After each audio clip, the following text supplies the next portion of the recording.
Ayah Vanessa Angel, Dodi Sudrajat baru saja melangsungkan acara 40 harian Vanessa Angel. Dalam acara ini tak mengundang keluarga besannya, Bibi Ardiansyah.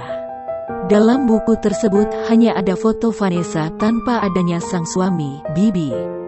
Selain itu, sama sekali tak disebutkan nama Bibi, maupun keluarga besan yang lain. Anehnya, nama Gala pun diganti tanpa mencantumkan nama belakang ayahnya, Andriansyah.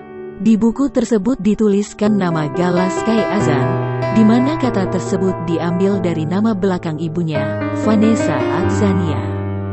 Padahal, dalam akte, Gala menyandang nama Andriansyah yang merupakan pemberian dari sang ayah. Menanggapi hal tersebut, ayah Bibi, H. Faisal, menunjukkan reaksi tak terduga dan meluruskan hal tersebut. Ia menegaskan bahwa nama Gala memiliki nama belakang Bibi sebagai nama keluarga. Nama cucu saya ya Gala Sky Andriansyah, tegasnya.